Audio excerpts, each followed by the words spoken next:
bom dia. Bom dia, paz do Senhor, como vocês estão, como tem passado? Hoje foi o dia que o Senhor fez, vamos alegrar nele. Hoje nós vamos começar um livro novo, é um livro bem pequeno, mas é um livro novo. Nós lemos Jeremias e agora nós vamos ler Lamentações de Jeremias. Vamos lá, vamos começar? O que são Lamentações de Jeremias? Tudo que Jeremias ele está sentindo, pensando, cartas para Deus. Ele vai tendo diálogos com o Pai e ele vem conversando com Deus. E é muito interessante ver esses textos de Jeremias. Acho que entrou um cisco no meu olho, gente, pensa. E Jeremias vem conversando com Deus, coloca no papel e nós vamos ser ministrados por esses textos. Vamos lá, vamos começar? Glória a Deus. Lamentações 1. Jerusalém é destruída. Aleph. Como já solitária a cidade outrora populosa, tornou-se como uma viúva que foi grande entre as nações, princesa entre as províncias, ficou sujeita a trabalhos forçados. Bet chora amargamente de noite, as lágrimas lhe correram pelo rosto. Entre todos os seus amantes não há quem console. Todos os seus amigos a traíram, tornaram-se seus inimigos. Gimel, Judá foi levado ao exílio, afligido sobre grande servidão. Agora, habita entre as nações sem encontrar descanso. Todos os seus perseguidores o apanharam nas suas angústias. Dalete, os caminhos de Sião estão de luto, porque não há quem venha à reunião solene. Todas as suas portas estão desertas e os seus sacerdotes vieram gemendo. As suas virgens estão tristes e ela mesma se acha em amargura. E os seus adversários a dominam, porque os seus inimigos prosperam, porque o Senhor afligiu por causa da multidão das suas transgressões. Os seus filhinhos tiveram que ir para o exílio na frente dos seus adversários. Val, filha de Sião, já se passou todo o esplendor, os seus príncipes ficaram sendo como corços, que não acham pasto a caminhos e caminham exaustos na frente do perseguidor. Zaine, agora que está aflita e andando sem rumo, Jerusalém se lembra de todas as coisas perigosas que teve nos tempos antigos. Ela se recorda de como seu povo caiu nas mãos dos adversários, sem que ninguém viesse socorrê-la, e de como os adversários viram e deram risadas da sua queda. Jerusalém pecou gravemente, por isso tornou-se repugnante. Todos os que a honravam agora desprezavam, porque viram a sua nudez. Também geme e se retira de vergonha. TT. A impureza está nas saias, ela não pensava no que poderia acontecer por isso. Caiu de modo espantoso, e não há quem console. Vê a minha aflição, porque o inimigo se exalta. Iode, o adversário, pôs a mão em todas as coisas preciosas dela. Ela viu as nações entrarem no seu santuário, apesar de teres proibido que entrasse na sua congregação. Caf, todo o seu povo anda gemendo à procura de pão, trocam as coisas preciosas por mantimento. Para poder restaurar as forças, vê, Senhor, e contempla, pois me tornei desprezível. Lamente, todos vocês que passam pelo caminho, será que isso não te comove? Não os comove? Olham e vejam se há no redor, igual a minha, essa dor que me sobreveio, como que o Senhor afligiu no dia do furor da sua ira. Men, lá do alto ele enviou fogo aos meus ossos, o qual se apoderou dele e estendeu uma rede aos meus pés. E me fez voltar para trás e deixou-me desolada, sofrendo todos os dias. Ele com a sua mão fez a minha transgressões num jugo. Elas foram entrecidas e penduradas no pescoço. O Senhor abateu a minha força. Ele me entregou nas mãos daqueles que contra os quais não posso resistir. Sameque. O Senhor dispersou todos os valentes que estavam comigo e convocou o exército contra mim. Para esmagar os meus jovens, o Senhor pisou como num lagar, a virgem filha de Judá. Aim. Por essas coisas eu choro, os meus olhos se desfazem em lágrimas, porque o Consolador, que devia restaurar as minhas forças, se afastou de mim. E os meus filhos estão desolados, porque o inimigo prevaleceu. P. Sião estende a mão e não há quem console. O Senhor ordenou a respeito de Jacó, e os seus vizinhos se tornaram seus inimigos. Para eles, Jerusalém se tornou coisa imunda. Tsadê, justo é o Senhor, pois me rebelei contra a sua palavra. Escutem todos os povos e vejam a minha dor. As minhas virgens e os meus jovens foram levados para o cativeiro. Caf, chamei os meus amantes e eles me enganaram. Os meus sacerdotes e os meus anciãos morreram na cidade quando estavam à procura de mantimento para restaurarem as suas forças. Reste, olha, Senhor, porque estou angustiada, minha alma se agita, o meu coração está transtornado dentro de mim. Porque gravemente me rebelei contra ti. Lá fora a espada mata os filhos, aqui dentro a morte se propaga. Shin, ouve os meus gemidos, mas não tenho quem me console. Todos os meus inimigos souberam da minha desgraça e se alegram porque tu fizestes cair sobre mim. Mas quando trouxestes no dia de que anunciastes, eles serão semelhantes a mim. Tal, venha toda a iniquidade à tua presença.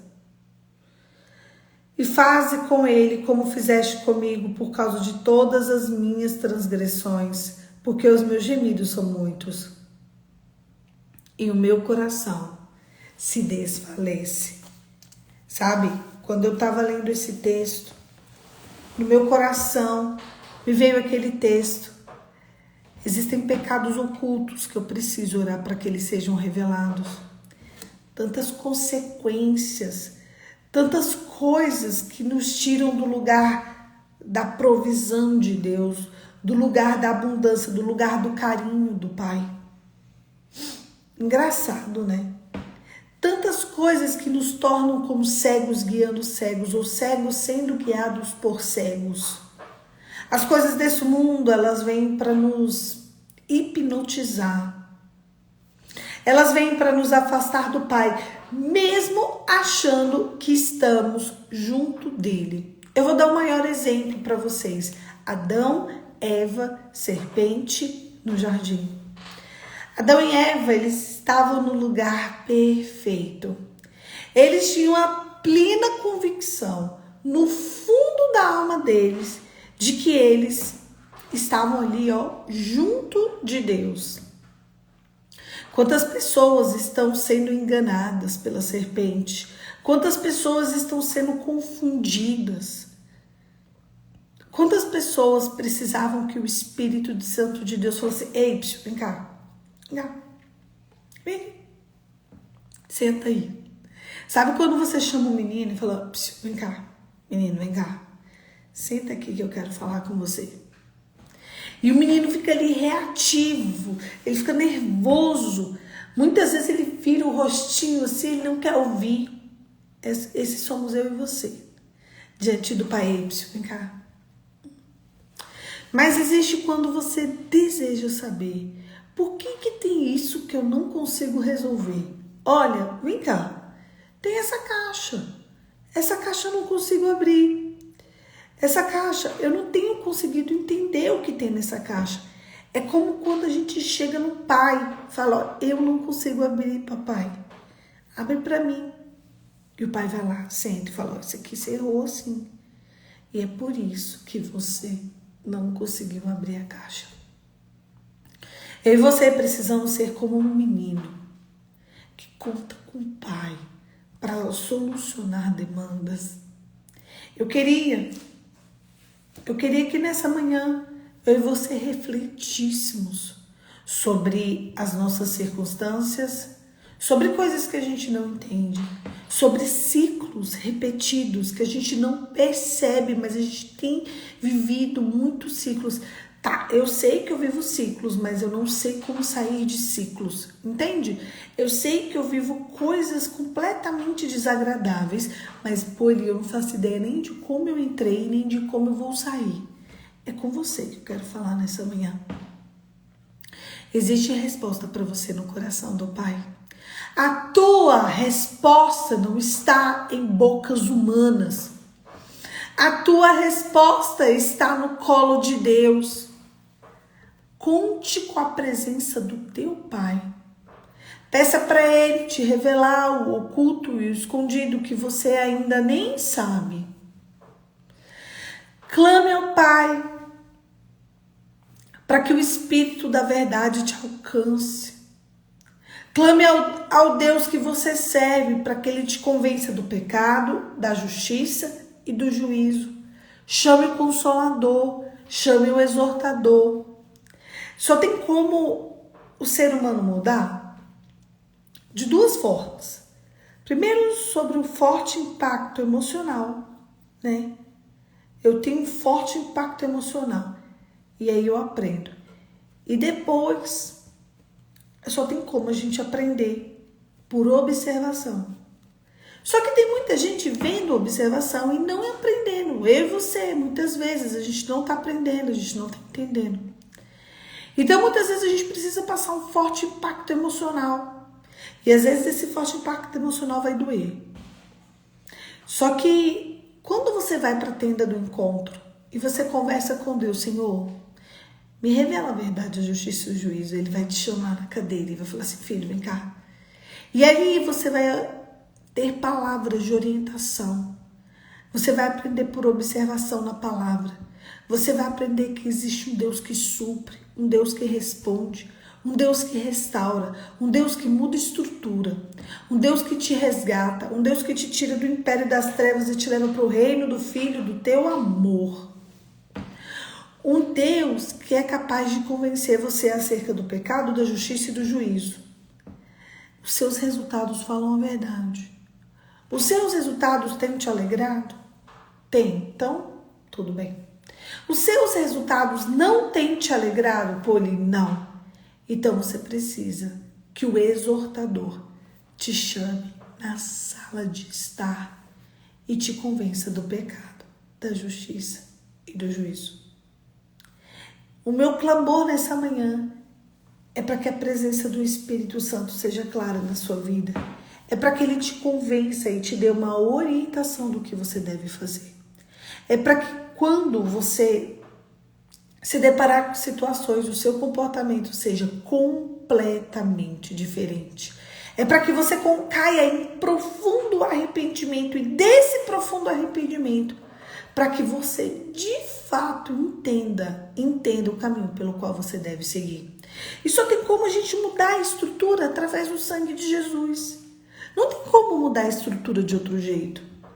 Eu e você precisamos da intervenção da presença de Deus. Nós precisamos que as doces consolações do Espírito Santo sejam claras na nossa vida. Nós precisamos que a presença de Deus divida nossa história entre antes dele e depois dele. E o meu clamor é para que você encontre Jesus no centro e você coloque ele lá. E para que quando ele entrar no centro da tua história, você tenha sim, de fato, uma vida completamente modificada. Feche seus olhos e vamos orar, Pai. Em nome de Jesus, alinhe as nossas expectativas, reestruture a nossa vida, nos dê respostas, Senhor. Mas antes mesmo disso, nos revele o oculto e o escondido que a gente ainda não sabe. Senhor, se há algum pecado em nós, nos perdoa e nos limpa e nos revele para que nós possamos nos arrepender. Nós queremos cair em profundo arrependimento de tudo aquilo que não te agrada. Espírito Santo nos santifica na verdade e nos leva para perto do trono de Deus, onde possamos experimentar a doce presença do Espírito Santo. Em nome de Jesus. Amém. Amém. Existe uma nuvem de glória sobre a sua vida. O Espírito Santo, ele quer te chamar, ele quer conversar com você, ele quer te levar para a tenda do encontro e ele quer fazer de você uma outra pessoa. Alguém cheio da graça, alguém cheio do Espírito Santo, alguém que vai ser portador de boas novas. Que a presença do Espírito Santo seja clara na sua vida, que você consiga realinhar a tua história diante da presença de Deus. Um beijo, Deus te abençoe e até amanhã. Amanhã, 6h45, eu tô aqui pra gente continuar o devocional, que é meu, que é seu, que é nosso, mas ele é principalmente de Jesus e é por ele que nós estamos aqui todos os dias. Um beijo, meu povo, que hoje seja um dia cheio de Deus, que vocês possam ouvir audivelmente a palavra do céu, que o Senhor entregue remas para a vida de vocês e que vocês sejam, sim, um lindo vaso nas mãos do oleiro. Deus abençoe e até amanhã.